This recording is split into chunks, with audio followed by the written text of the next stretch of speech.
warahmatullahi wabarakatuh.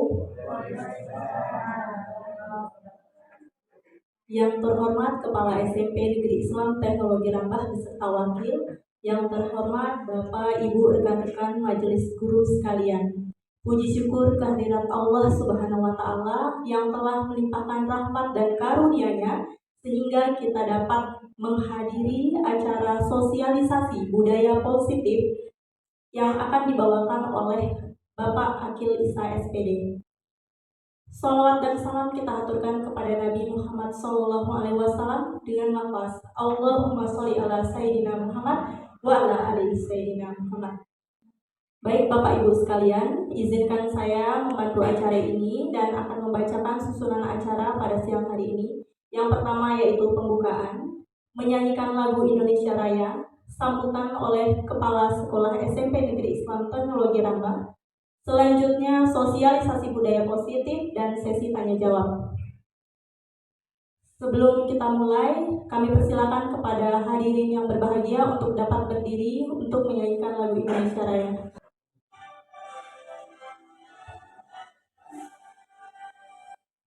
Indonesia tanah airku, tanah tumpah darahku, di sana aku berdiri, jadi pandu hidupku.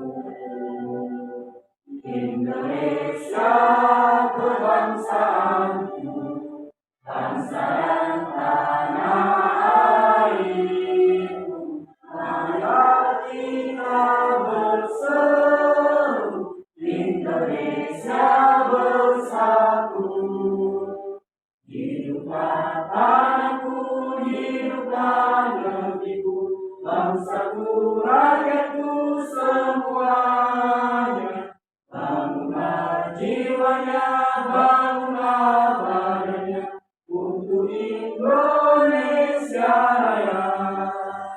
Indonesia Raya, merdeka, merdeka, tanahku, negeriku yang ku cinta.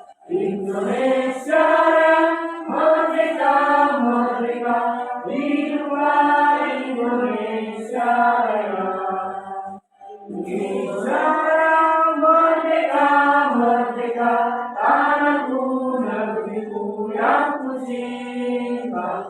Indonesia Raya, merdeka, merdeka, hiduplah Indonesia Raya.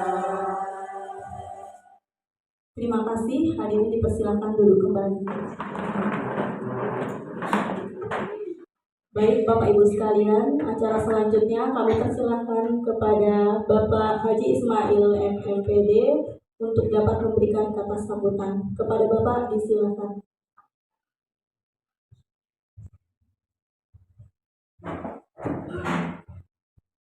Bismillahirrahmanirrahim.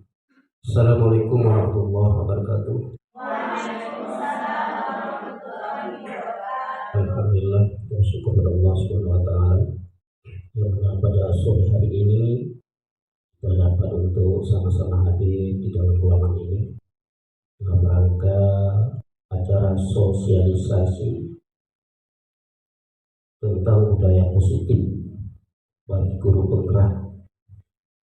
Salawat dan salam kita berikan kepada baginda Rasulullah Sallallahu Alaihi Wasallam. Ucapan Allahumma sholli ala Muhammad wa ala ali Muhammad.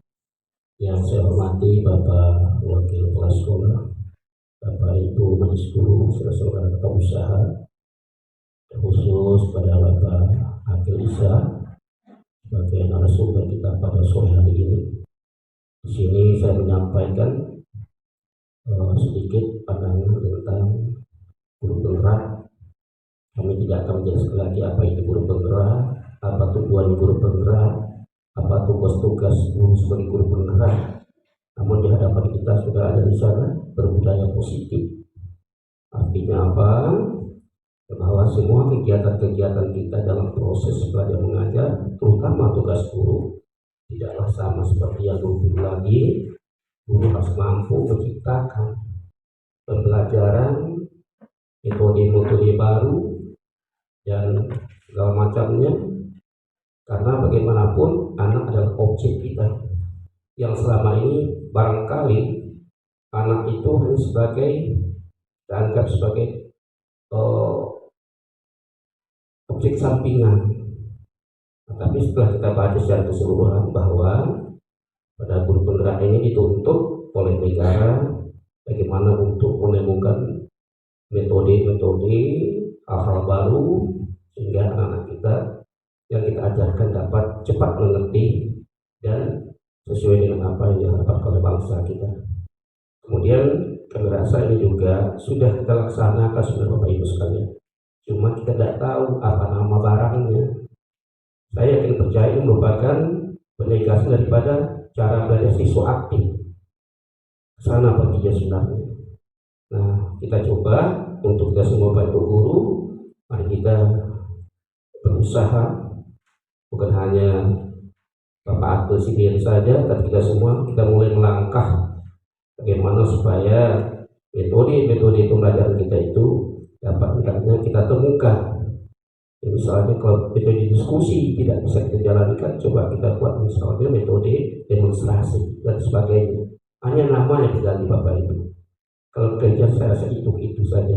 Jadi harapan kami pada kesempatan ini dan acara sosialisasi ini, mari kita ya buka hati kita masing-masing dan niatkan bagi Bapak Ibu yang belum dapat mengikuti kegiatan nasional ini yang guru penggerak ini, kami harapkan tolong selalu kita membuka informasi supaya kita tidak ketinggalan dari teman-teman kita yang lain.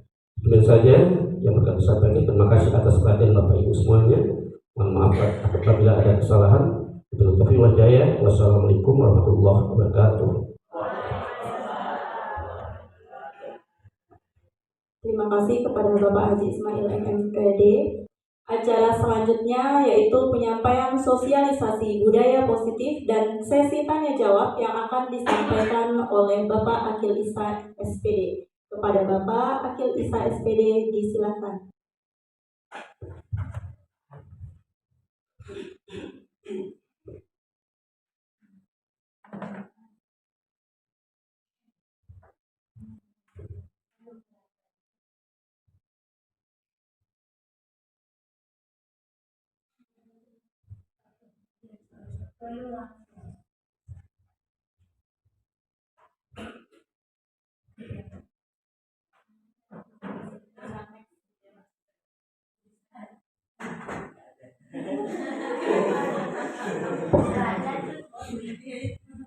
Bismillahirrahmanirrahim. Assalamualaikum warahmatullahi wabarakatuh.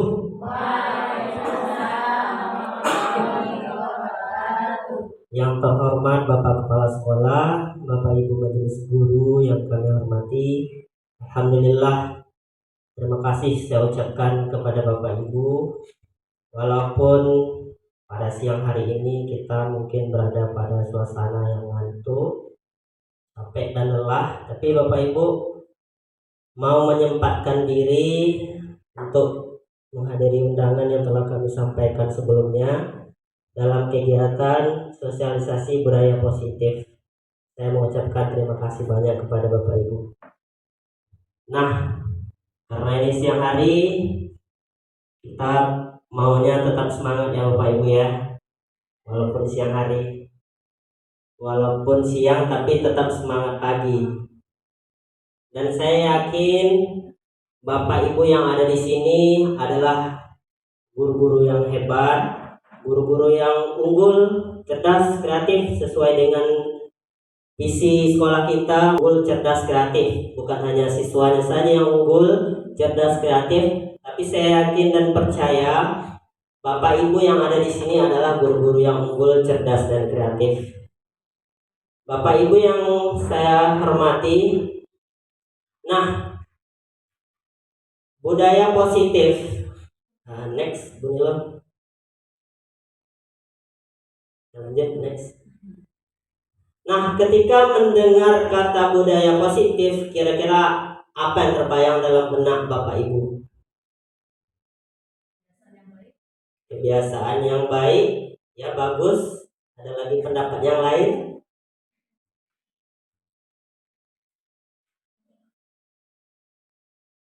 Ya, Bu Ayu silakan. Pembiasaan yang baik yang dilakukan di Oke, terima kasih Bu Ayu. Jawabannya betul sekali ya Bapak Ibu. Budaya positif itu adalah nilai-nilai, keyakinan-keyakinan dan kebiasaan-kebiasaan di sekolah yang berpihak pada murid agar murid dapat berkembang menjadi pribadi yang kritis, penuh hormat dan bertanggung jawab. Nah, di sekolah kita itu sudah ada belum nilai-nilai yang sudah menjadi budaya? Sudah ada ya? Apa itu?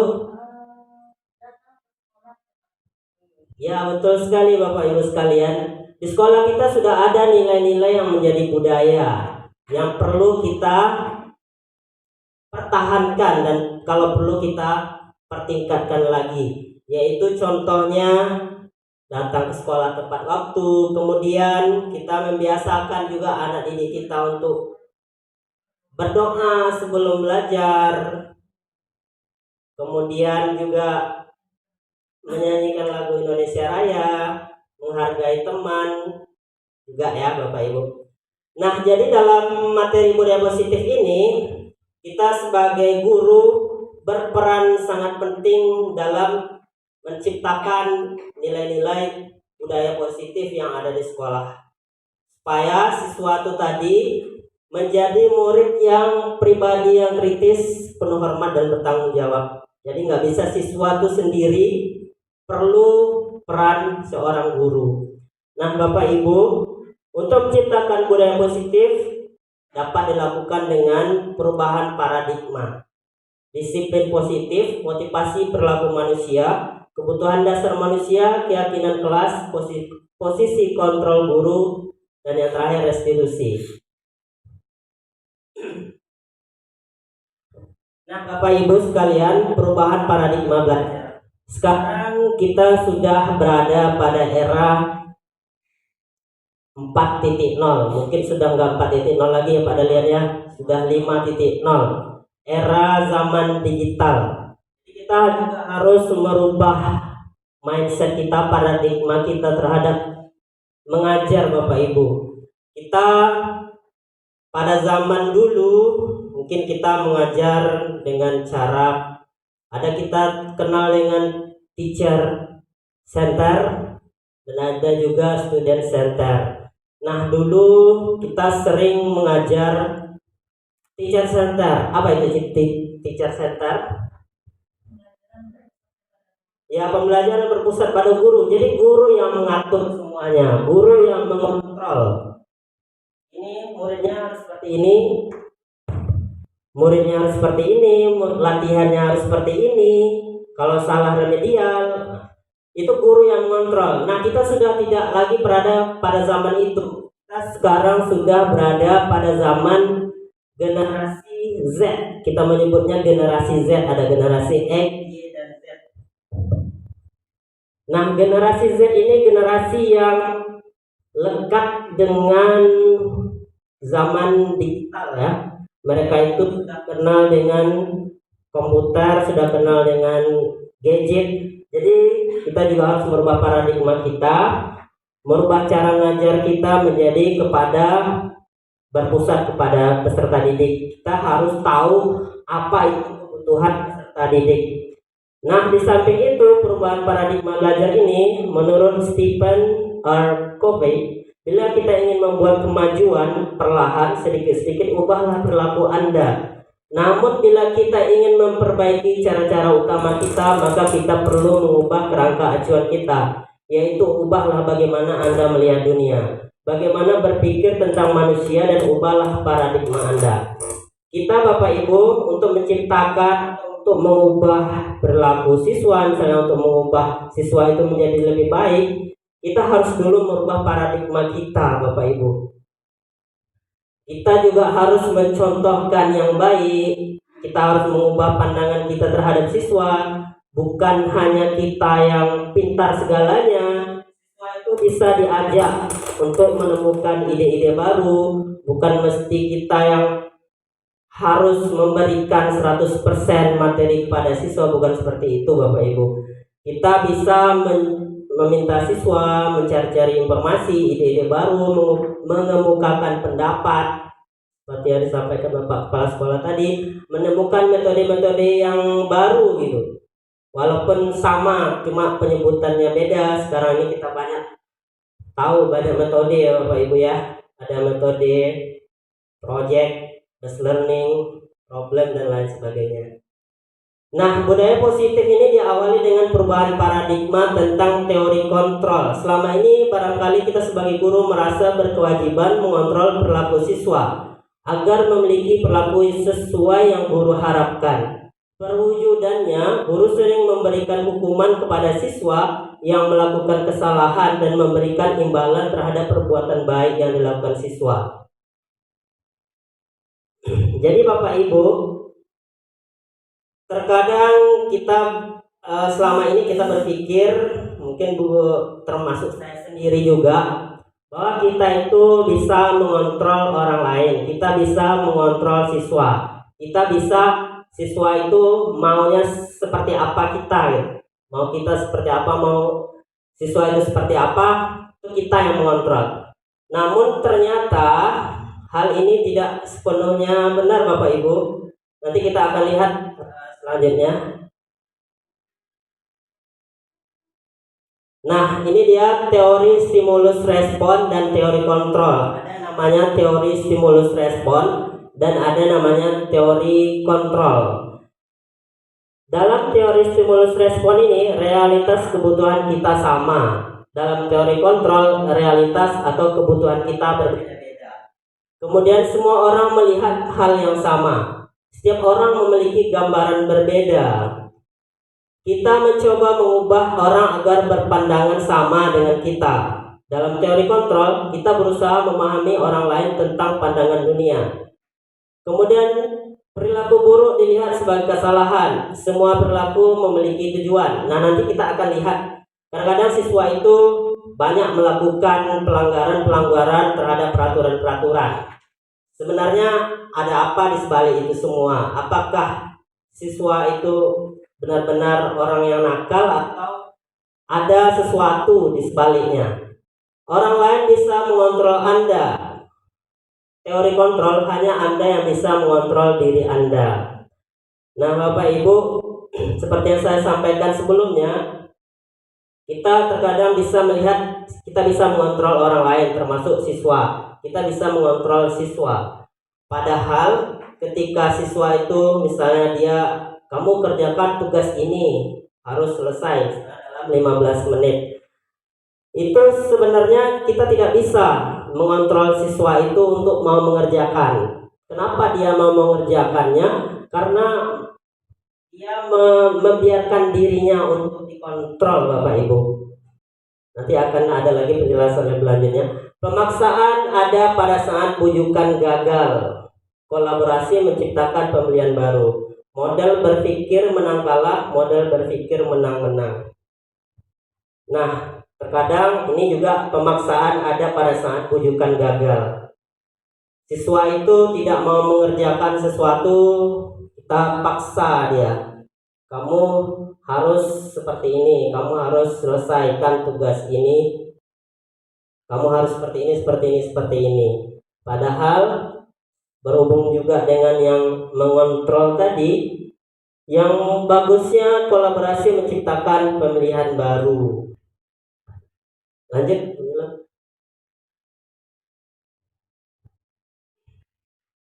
Nah, ini dia choice theory. Dr. William Glasser dalam bukunya, dalam teorinya control theory, bahwa yang pertama itu adalah ilusi guru mengontrol murid. Bahwa guru bisa mengontrol murid itu sebenarnya adalah ilusi. Seperti yang saya sampaikan tadi, kita tuh sebenarnya tidak bisa mengontrol orang lain. Karena orang itu punya pandangan, punya tujuannya sendiri. Tetapi ketika dia mau melakukan sesuatu, itu dia sedang membiarkan dirinya untuk dikontrol. Kemudian ilusi bahwa semua penguatan positif, efektif, dan bermanfaat. Nah, kita tahu kadang-kadang kita menyampaikan kepada siswa, kita memberikan penguatan-penguatan yang positif, itu kelihatannya bermanfaat. Nah, kalau kamu bisa seperti ini, kamu akan mendapatkan nilai yang bagus misalnya.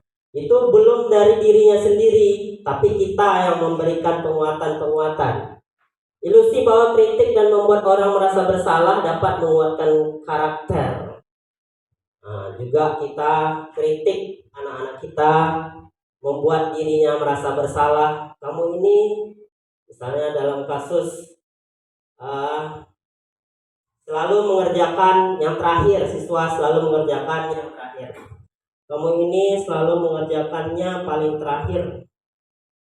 Kamu gak sayang sama ibu kamu gak sayang sama orang tuamu, kamu selalu membuat pelanggaran. Kamu gak sayang sama orang tuamu. Kata-kata seperti itu sebenarnya itu adalah termasuk dalam teori kontrol, choice teori ini. Itu sebenarnya tidak sepenuhnya bagus dan bisa membuat siswa itu bertahan lama. Tapi ada efek negatif jika kita memberikan penguatan-penguatan seperti tadi.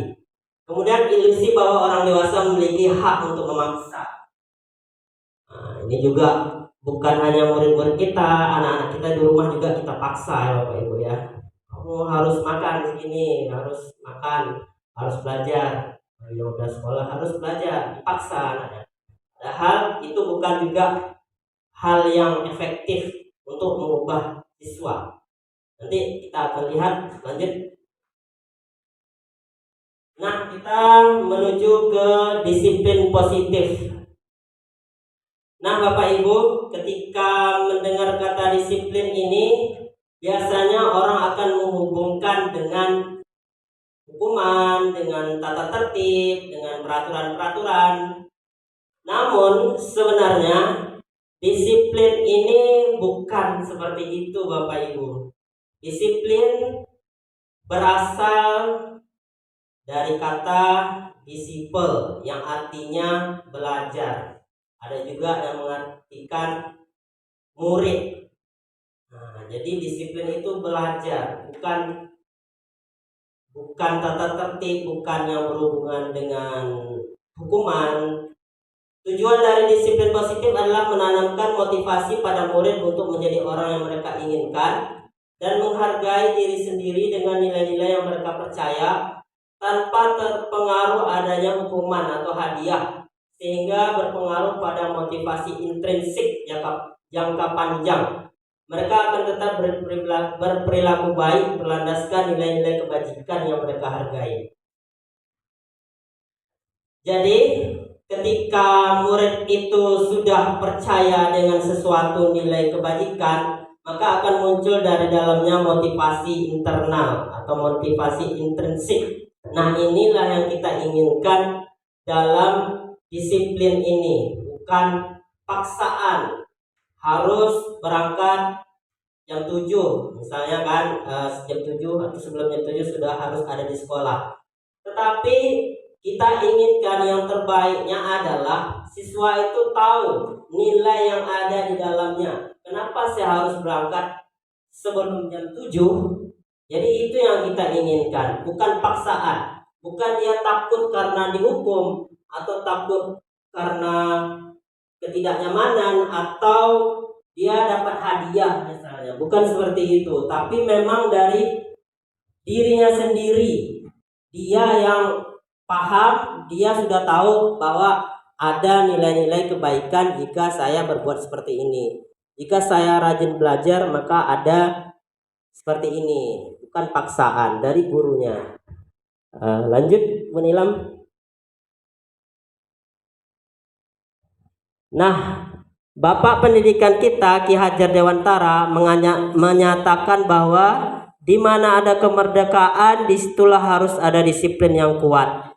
Sungguh pun disiplin itu bersifat self-disiplin, yaitu kita sendiri yang mewajibkan kita dengan sekeras-kerasnya.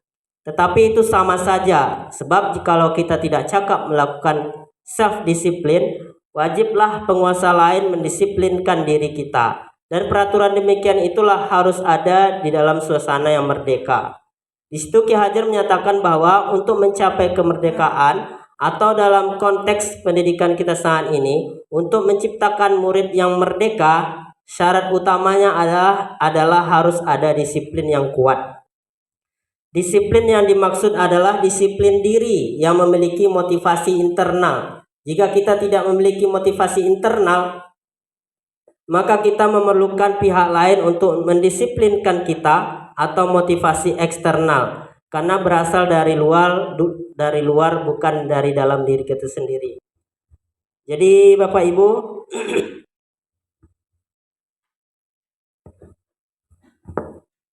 yang terbaik adalah motivasi yang ada dalam diri siswa. Diri kita juga sama sebenarnya.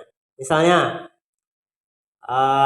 masuk ke dalam kelas, misalnya Bapak Ibu ya, mohon maaf ya, saya juga nih sebenarnya. Masuk ke dalam kelas, pergantian jam belajar atau masuk di pagi hari. Apakah itu sudah dari dalam diri kita masuk kita tepat waktu, atau karena ada hal yang lain?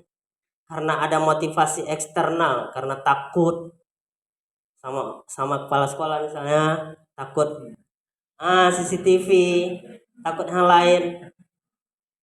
Itu Bapak Ibu.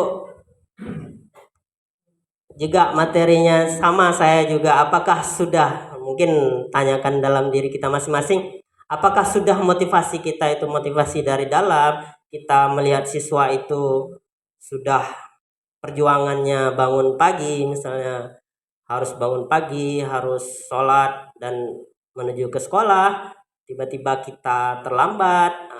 Temukanlah motivasi yang dari dalam diri kita. Apakah kita motivasi kita benar-benar dari dalam diri, atau ada paksaan tadi, atau mau penghargaan, atau misalnya kita mengikuti kegiatan pelatihan-pelatihan, apakah itu mandiri dari diri kita, atau misalnya karena ada paksaan dari kepala sekolah atau dari ada penghargaan misalnya. Kan mulai hari ini mungkin kita bisa merubah paradigma kita Bapak Ibu. Lanjut. Nah, ini dia motivasi perilaku manusia. Ada 3 motivasi perilaku manusia. Yang pertama, untuk menghindari ketidaknyamanan atau hukuman. Nah Bapak Ibu, terkadang itu yang seperti saya sampaikan tadi, siswa itu bisa kita lihat dia melakukan sesuatu itu, kalau tidak ada gurunya, kira-kira mereka berubah atau tidak. Kalau misalnya mereka berubah, berarti mereka itu belum dari dalam dirinya. Itu karena dia takut dihukum. Belajar misalnya, kalau nggak ada gurunya, kira-kira mereka bisa nggak belajar sendiri, mandiri. Atau hal-hal yang lain di lapangan dan dimanapun, siswa itu bisa nggak disiplin, bisa nggak rapi kalau tidak ada guru atau tidak ada kepala sekolah. Kalau belum bisa, berarti mereka belum dari dalam dirinya. Nah, itulah tugas dari kita. Peran guru itu disitulah dia.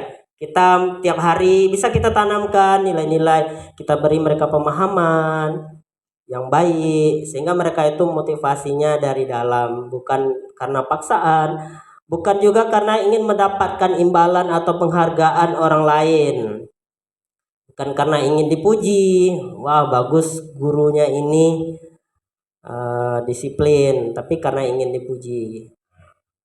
Untuk menjadi orang yang mereka inginkan dan menghargai diri sendiri dengan nilai-nilai yang mereka percaya. Nah, yang nomor 3 inilah yang terbaik Bapak Ibu. Untuk menjadi orang yang mereka inginkan dan menghargai diri sendiri dengan nilai-nilai yang mereka percaya. Karena kalau mereka percaya dengan nilai-nilai kebajikan, nilai-nilai harus jujur, nilai-nilai harus tepat waktu, akan muncullah tadi motivasi dari dalam. Misalnya mereka itu akan menjadi orang yang bagus, penuh tanggung jawab, mandiri, dan berpikir kritis nanti Bapak Ibu untuk kedepannya anak-anak kita. Oke, lanjut. Nah Bapak Ibu, semuanya itu ada hubungannya juga dengan kebutuhan dasar manusia. Terkadang kita hanya melihat siswa itu melanggar peraturan yang sudah ada, tapi kita tidak paham bahwa ada kebutuhan dasar manusia yang tidak terpenuhi oleh siswa tersebut. Yang pertama itu ada kebutuhan bertahan hidup, cinta dan kasih sayang, penguasaan, kebebasan, dan kesenangan. Ketika seorang siswa kebutuhannya sudah terpenuhi, maka dia akan menjadi orang-orang yang bertanggung jawab, orang-orang yang bagus, orang-orang yang berpikir kritis dan lain sebagainya. Tetapi jika salah satu kebutuhan dasarnya ini tidak terpenuhi, maka siswa tadi akan menjadi orang yang bosan, menjadi orang yang cuek, mudah marah, kecewa, dan bahkan dia akan melanggar peraturan-peraturan yang ada di sekolah. Lanjut. Nah, seperti apa sih kebutuhan dasar manusia itu? Bertahan hidup, makanan, pakaian, tempat tinggal, kesehatan masuk dalam kebutuhan bertahan hidup. Mungkin di sekolah kita ini yang bagian makanan atau pakaian atau tempat tinggal ini aman. Tapi yang kemarin waktu zaman dulu yang tempat tinggal ini nggak aman. Gimana siswanya bisa belajar dengan baik kalau asramanya bocor? Gimana siswa kalau di luar mungkin Bapak Ibu ya, rumahnya kebocoran, rumahnya kebanjiran, pakaian tidak ada, makanan tidak ada. Bagaimana siswa itu bisa belajar dengan baik jika kebutuhan dasarnya tidak terpenuhi? Maka terkadang karena hal inilah dia itu di sekolah menjadi berperilaku negatif. Tapi terkadang guru tidak menemukan kenapa siswa ini seperti ini, padahal ada sebabnya. Yang kedua, kasih sayang dan rasa diterima. Nah, ini juga kebutuhan dasar manusia, kasih sayang dan rasa diterima. Mungkin di rumah dia tidak mendapat kasih sayang dari orang tuanya, di sekolah juga dia dicuekin oleh temannya, maka dia akan muncullah perilaku-perilaku negatif. Kalau dia tidak diterima dalam kelompoknya misalnya, kalau dia tidak diterima oleh temannya, maka dia akan menyendiri, kemudian akan cenderung mudah marah dan lain sebagainya, dan akan melakukan perbuatan-perbuatan yang melanggar peraturan sekolah. Tetapi jika dia udah terpenuhi kasih sayang dan rasa diterima ini, maka dia akan mudah, termasuk mudah belajar dalam kelompok. Jadi kelompok manapun dia ditukar kelompoknya, dia akan mudah untuk belajar, Bapak Ibu. Kemudian ada penguasaan atau power. Jadi siswa itu ingin keterampilan atau kehebatannya diakui, dianggap, diakui, dan didengar. Kamu sudah bisa matematika misalnya kan, dia ingin itu dihargai. Jadi ketika kita tidak memenuhi yang ini, ketika dia sudah misalnya capek tapi tidak dihargai, maka akan muncullah tadi perilaku-perilaku negatif. Kemudian ada kebebasan. Kebebasan di sini bukan berarti kita membiarkan siswa sebebas-bebasnya, tapi termasuk tadi metode-metode yang beragam.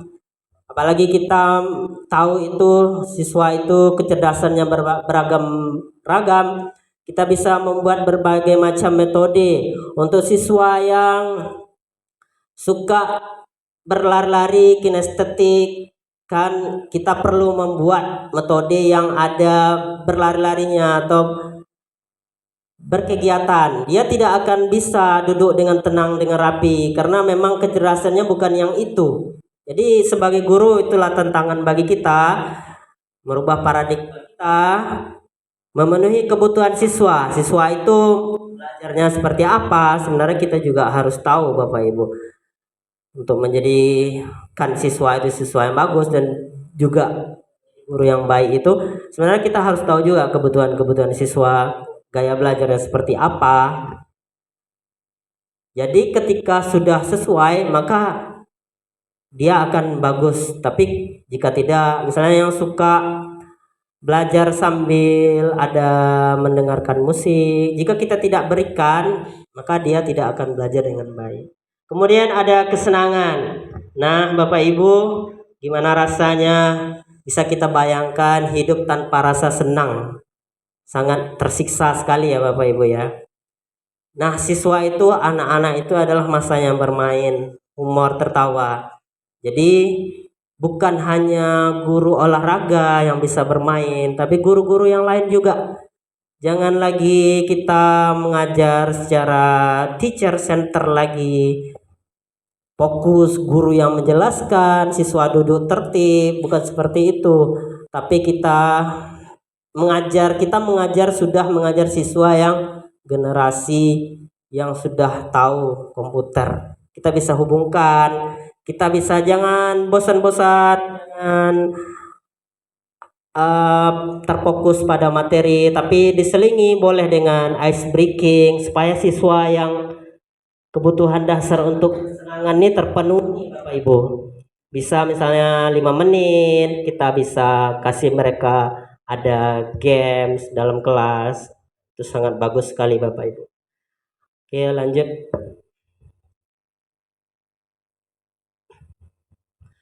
Nah, Bapak Ibu, ini dia posisi kontrol restitusi. Tadi sudah disinggung di awal. Nah, posisi penghukum.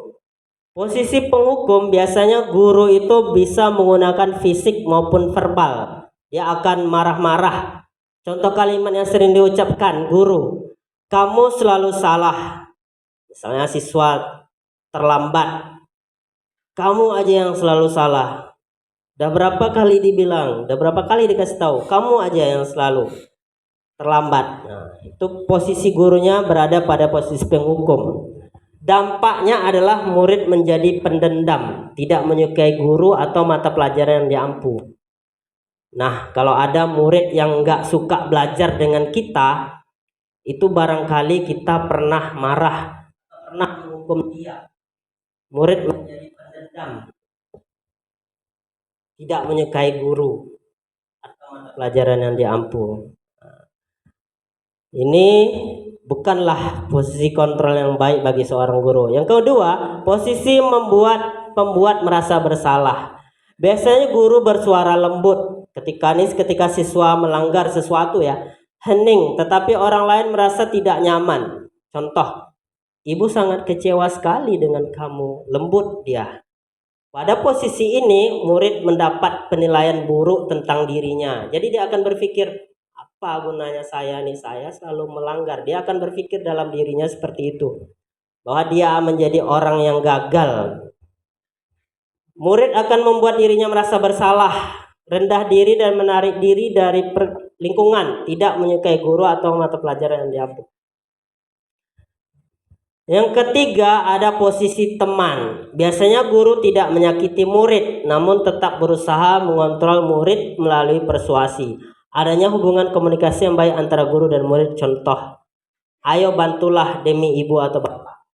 Nah, posisi teman ini sebenarnya sudah bagus, tetapi harus ada dorongan dari murid tersebut. Kalau tidak, suatu saat guru yang baik tadi tidak ada, dia akan kehilangan. Murid akan merasa ketergantungan, motivasi eksternal. Murid tidak mandiri dan bisa berpikir untuk diri sendiri. Nah, jadi ketika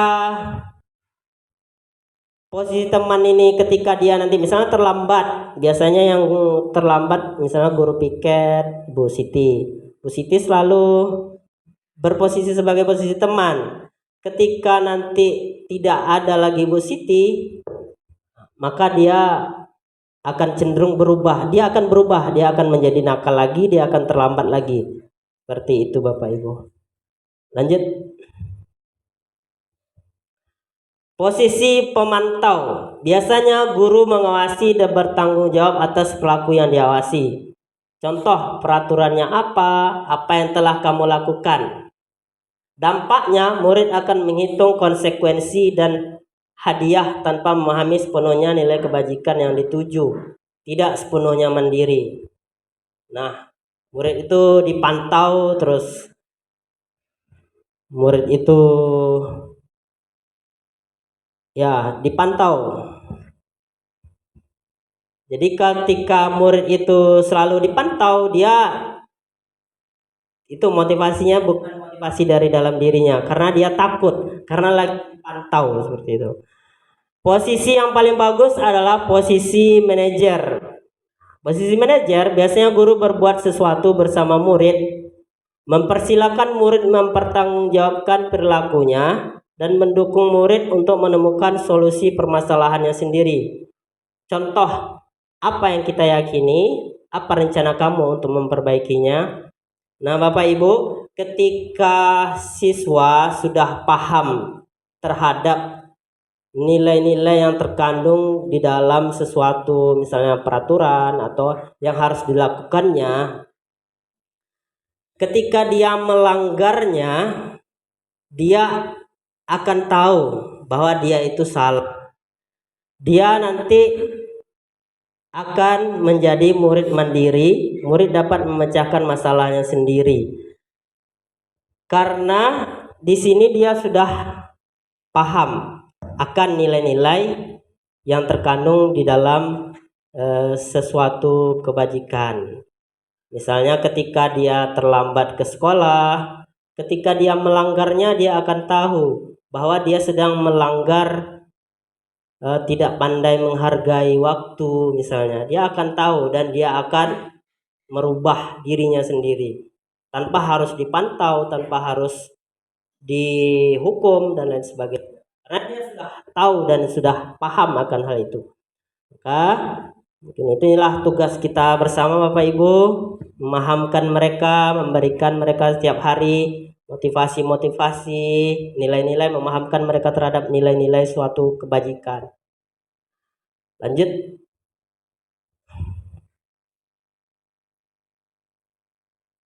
Nah, di sini ada keyakinan kelas.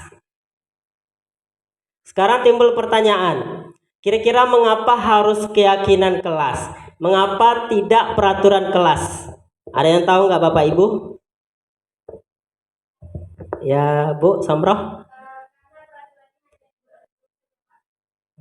Oke, bagus, terima kasih.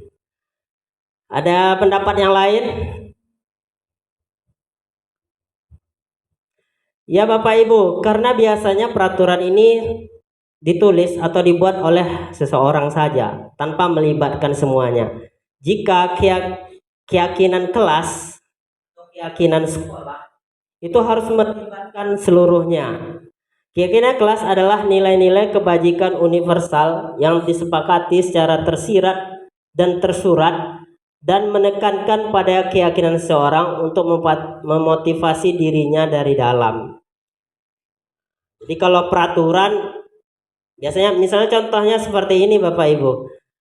Kalau seseorang itu memakai helm, apa karena untuk mengikuti peraturan, atau dia paham kenapa dia harus memakai helm kira-kira?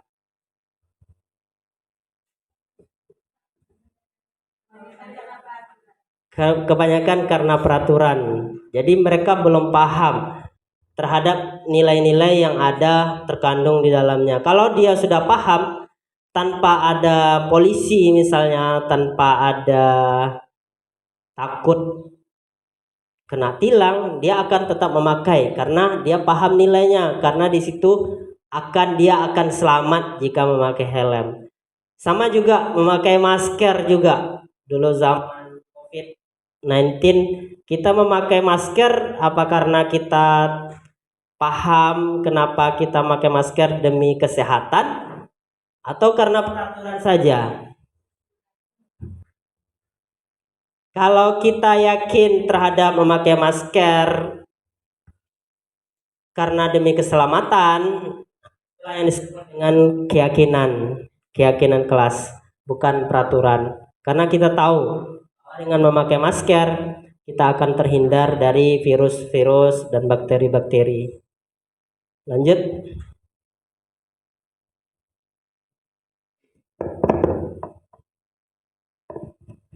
Ciri-ciri keyakinan kelas bersifat lebih abstrak daripada peraturan yang lebih rinci dan konkret. Keyakinan kelas berupa pernyataan-pernyataan universal yang dibuat dalam bentuk kalimat positif. Keyakinan kelas tidak dibuat dalam jumlah banyak sehingga mudah diingat dan dipahami oleh semua warga kelas. Keyakinan kelas merupakan sesuatu yang dapat diterapkan di lingkungan kelas tersebut. Pembuatan keyakinan melibatkan semua warga kelas melalui kegiatan curah pendapat. Keyakinan kelas ditinjau kembali dari waktu ke waktu. Lanjut. Nah, ini dia langkah-langkah membuat keyakinan kelas. Kalau dulu mungkin kita menyebutnya dengan kontrak belajar atau peraturan kelas yang ditempel dalam kelas. Tapi setelah saya pribadi juga, setelah saya mengikuti program pendidikan guru penggerak ini, barulah saya tahu bahwa itu namanya, lebih bagusnya itu keyakinan kelas. Jadi siswa itu sudah paham, yakin terhadap nilai-nilai yang ada, yang dibuat. Yang pertama itu siswa menuliskan keyakinan kelas yang mereka inginkan. Guru dan siswa mengulas keyakinan yang telah ditulis. Guru dan siswa memilah keyakinan kelas yang penting, mengubah keyakinan kelas menjadi kalimat positif, mengecek dan menyepakati keyakinan kelas. Kemarin saya juga sudah membuat keyakinan kelas khusus di kelas 7A. Ini keyakinan kelas khusus 7A. Kami akan datang ke sekolah tepat waktu, kami akan selalu menghormati guru dan menghargai teman. Nah, ini perlu ditanamkan untuk menjadi siswa yang bagus, paham akan nilai-nilai ini. Dalam beberapa waktu ke depan sebenarnya ini harus diberi kepahaman kepada siswa, harus diingatkan sebelum mereka benar-benar paham akan nilai-nilai tersebut. Tidak boleh hanya tertempel saja, bukan seperti itu, tapi setiap waktu kita evaluasi, kita lihat perkembangannya seperti apa. Insya Allah kedepannya siswa itu akan menjadi siswa yang bagus. Seperti ini keyakinan kelas yang telah dibuat. Sebentar, saya perlu memperlihatkan videonya beberapa. Ini adalah dokumentasi ketika saya kemarin membentuk keyakinan kelas. Jadi yang pertama kita berikan mereka pemahaman tentang keyakinan kelas terlebih dahulu. Kemudian kita bisa menyuruh mereka membuat, seluruh siswa kita suruh membuat. Ini terus setelah mereka membuat, kita tempelkan Bapak Ibu di papan tulis keyakinan-keyakinan kelas yang mereka inginkan. Setelah kita tempelkan, nanti barulah kita bersama mahasiswa memilih keyakinan kelasnya. Jadi setelah ditempel nih saya tulis. Setelah itu saya lingkari yang mereka buat dan merubah kalimatnya menjadi kalimat positif. Nah, banyak yang ditulis oleh siswa ini kemarin, hampir 20-an lebih, tapi yang kita sepakati yang sekitar 6 buah tadi ya. Oke, kita kembali lagi Bapak Ibu.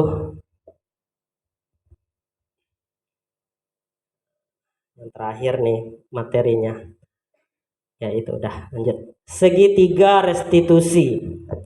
Ketika siswa itu melanggar sesuatu, maka penyelesaian yang paling terbaik adalah dengan segitiga restitusi. Segitiga restitusi merupakan sebuah strategi yang dapat dilakukan sebagai proses menciptakan kondisi menuntun murid untuk memperbaiki kesalahan-kesalahan yang mereka lakukan. Dengan penerapan segitiga restitusi, murid diharapkan bisa kembali ke kelompok mereka dan telah memiliki karakter yang kuat dan memperbaiki kesalahan yang telah dilakukan. Dengan penerapan segitiga restitusi, juga diharapkan mampu meningkatkan motivasi murid untuk lebih baik sepanjang hidupnya, dan motivasi tersebut muncul dari dalam diri sendiri, bukan karena faktor takut maupun mengharapkan imbalan. Nah, ini dia segitiga restitusi itu. Yang pertama itu menstabilkan identitas. Yang kedua, validasi tindakan yang salah. Yang ketiga, menanyakan keyakinan. Nah, ini dia. Jadi ada 3 tahap ketika siswa itu melanggar sesuatu. Sebagai seorang guru yang baik, kita perlu melakukan segitiga restitusi ini. Segitiga restitusi ini diadopsi dari luar, dari orang luar.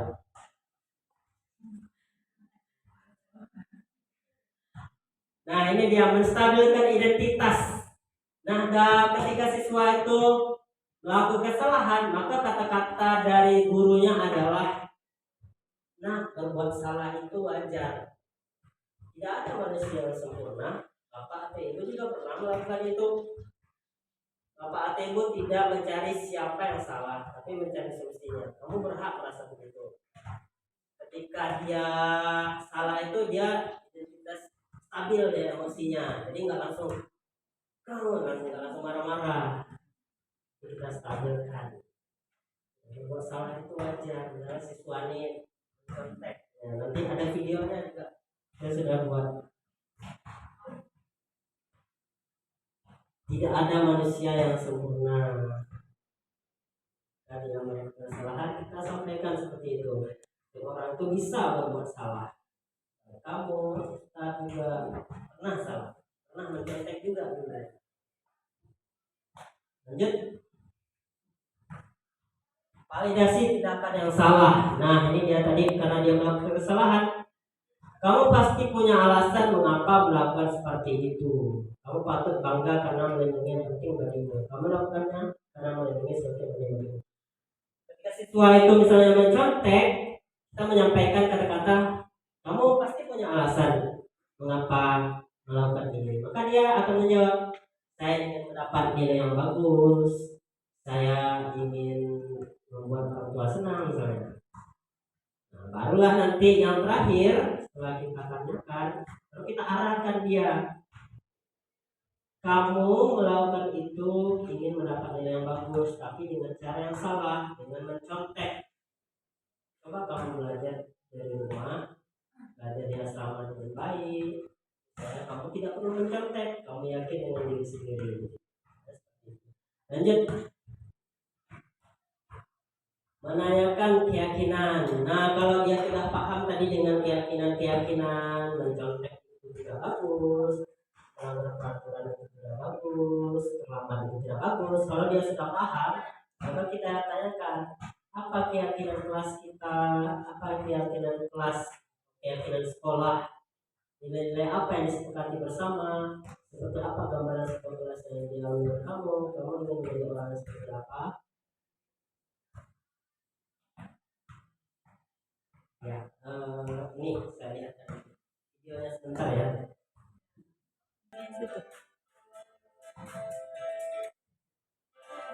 Nah,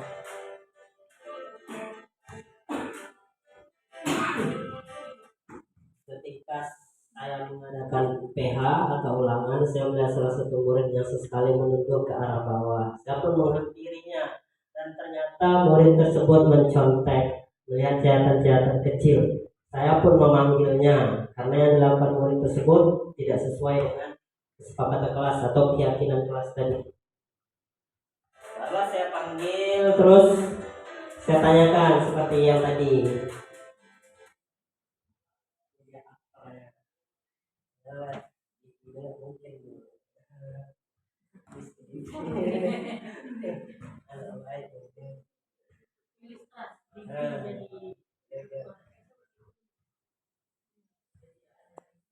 Hanya ilustrasi.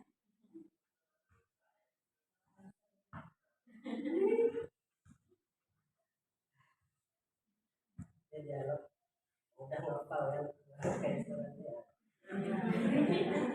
Dia speaking.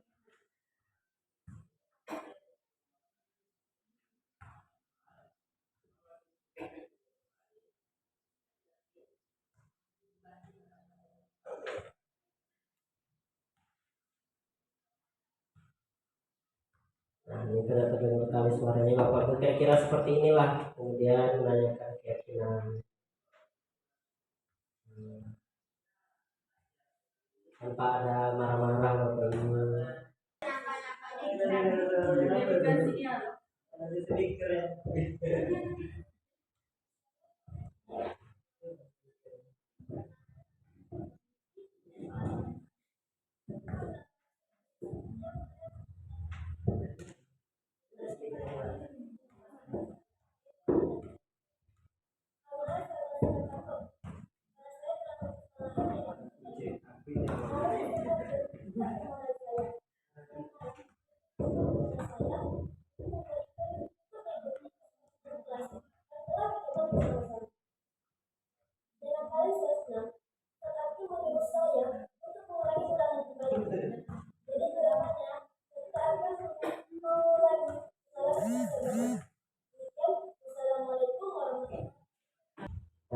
Bapak Ibu ya.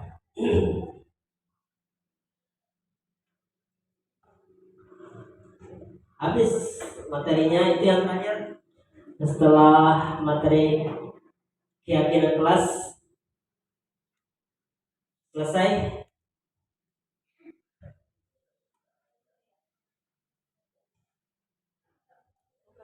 Oke, terima kasih Bapak Ibu atas perhatian dan atas waktunya. Saya tutup dan saya kembalikan kepada moderator. Assalamualaikum warahmatullahi wabarakatuh.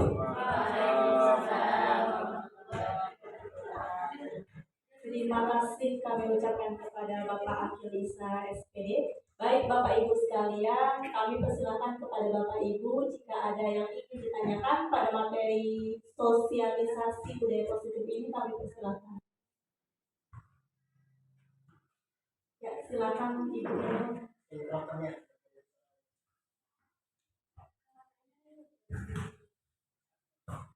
Assalamualaikum warahmatullahi wabarakatuh. Terima kasih atas kesempatannya di sesi saya jawab. Di sini saya ingin menanyakan, kan di sekolah kita, kan di sekolah kita ada guru BK dan wali kelas ya Pak ya. Berbicara masalah restitusi ini, apakah tindakan restitusi ini dapat dilakukan oleh guru BK atau wali kelas Pak? Terima kasih. Assalamualaikum warahmatullahi wabarakatuh.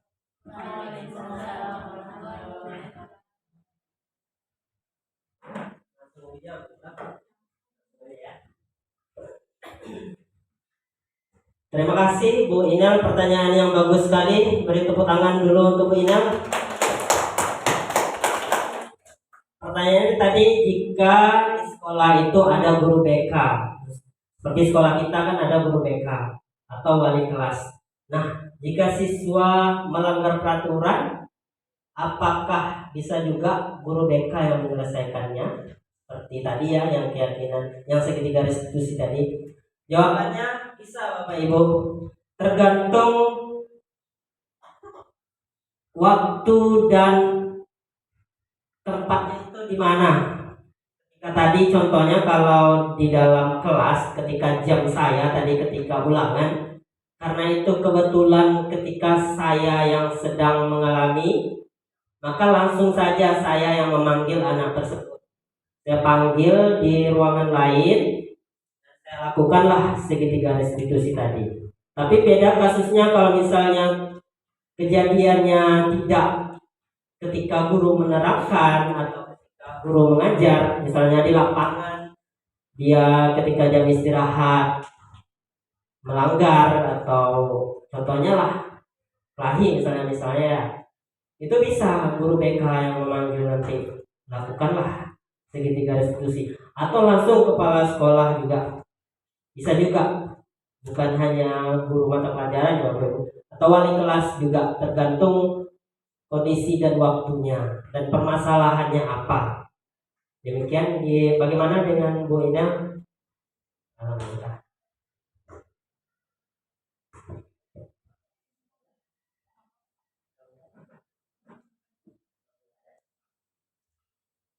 Terima kasih kepada Ibu Badriah Mediati dan Bapak Akilisa.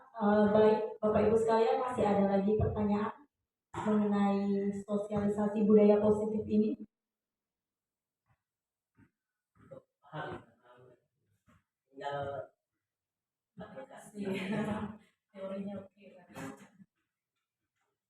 Baik, jika tidak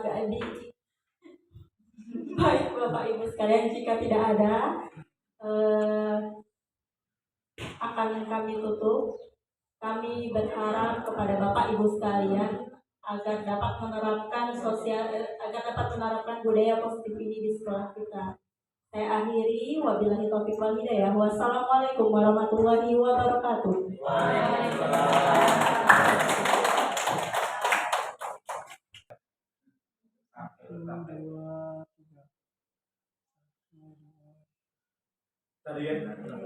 Assalamualaikum warahmatullahi wabarakatuh. Waalaikumsalam warahmatullahi wabarakatuh. Morning everybody. Good morning, teacher. How are you? I'm fine, thanks. And you? I'm fine. Nah, jadi begini anak-anak Ustadz. Bung ini kita masih awal-awal semester. Jadi Ustadz mau membuat keyakinan kelas. Tahu itu apa keyakinan kelas? Belum tahu ya? Jadi keyakinan kelas itu kalau peraturan kelas, kalau peraturan tahu? Tahu ya, banyak peraturan, misalnya tidak boleh berkelahi, tidak boleh itu. Tapi ini kita menyebutnya keyakinan kelas. Keyakinan kelas itu berarti apa yang kita yakini. Kita harus yakin. Misalnya contohnya kayak gini. Kalau orang berkendara, tujuan dia berkendara pakai helm supaya apa? Supaya selamat. Kira-kira dia ngikuti peraturan aja atau dia yakin kalau dengan pakai helm dia selamat? Yakin ya kan? Berarti itulah saya itu kita sebut dengan keyakinan kelas. Jadi kalau misalnya kita yakin dari dalam diri kita, maka kita akan enak untuk melakukannya. Karena kita yakin kalau dengan belajar kelas yang bersih kita akan nyaman belajar. Jadi kalau misalnya seperti itu, yakin kita berarti belajar di kelas, piket berarti harus mengerjakan tugasnya dengan baik. Karena dengan mengerjakan tugas dengan baik, kelas akan menjadi bersih. Maka di sini Ustadz punya kertas-kertas, nanti silakan ditulis kira-kira maunya kelasnya seperti apa yang bagusnya dan kelasnya. Jadi silakan tulis, nanti boleh tulisnya lebih dari satu. Ini nanti kita tempelkan itu. Maunya kelasnya seperti apa bagusnya supaya kita belajar di kelas ini bagus. Apa ya? Jangan berisik. Jangan berisik. Aja misalnya apa lagi yang bagus? Ya ini aja begini. Harus membersihkan kelas tiap hari. Boleh dari satu ya, terus nanti tempelkan ini. Jangan kelas dijalankan. Supaya kelasnya bagus.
di sini kalau awal-awal pelajaran itu nggak boleh ya, kalau awal-awal masuk karena nanti akan mengganggu konsentrasi orang lain. Tapi kalau di situ sekarang kita jadi nggak konsentrasi juga.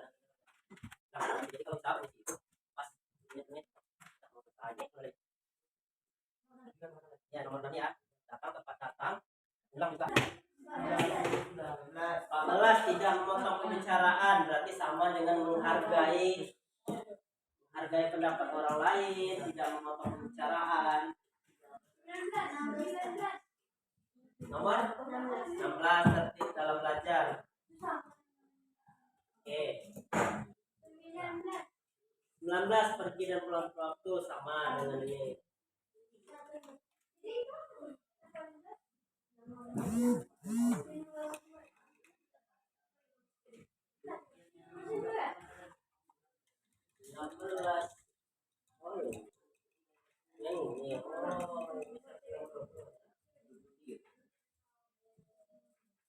Jangan mengganggu teman. Saya yakin pasti kita akan menjalankan. Bukan hanya kalau misalnya cuma mematuhi peraturan aja, kalau kita nggak yakin, kita nanti itu melakukannya karena takut, bukan karena kita tuh benar-benar mau, tapi karena takut. Misal takut dimarahi, jadi saya takut dimarahi guru, takut dimarahi kepala sekolah, makanya saya duduknya diam aja, tapi tidak dari dalam diri. Nah sekarang itu kita harus menjalankannya dari dalam diri, bahwa benar-benar tujuan kita di sekolah kan untuk belajar, jadi tidak membuat hal yang aneh-aneh. Setuju?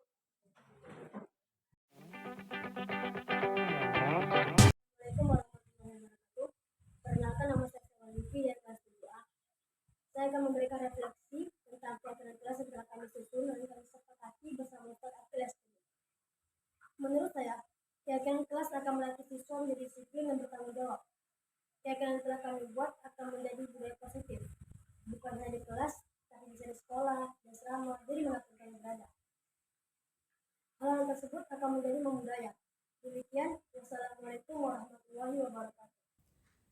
Assalamualaikum warahmatullahi wabarakatuh. Perkenalkan, saya Siti Rohayati SPD. Saya adalah guru matematika di SMP Negeri Islam Teknologi Rambah. Hari ini saya akan memberikan umpan balik terhadap sosialisasi budaya positif yang telah dipresentasikan oleh Bapak Akil Isa SPD. Sebelumnya, saya ucapkan terima kasih kepada Bapak Akil Isa SPD. Banyak hal yang dapat kita pelajari dari presentasi yang telah dilakukan mengenai penerapan budaya positif di sekolah. Seperti bagaimana cara membuat keyakinan kelas, bagaimana posisi kontrol seorang guru, dan bagaimana cara menerapkan segitiga restitusi ketika peserta didik melakukan tindakan ataupun hal-hal yang melanggar nilai-nilai kebajikan. Mudah-mudahan saya dan semua rekan-rekan guru di SMP Negeri Islam Teknologi Rambah dapat menerapkan ilmu yang telah diperoleh demi menjadikan peserta didik yang berprofil pelajar Pancasila. Terima kasih. Assalamualaikum warahmatullahi wabarakatuh.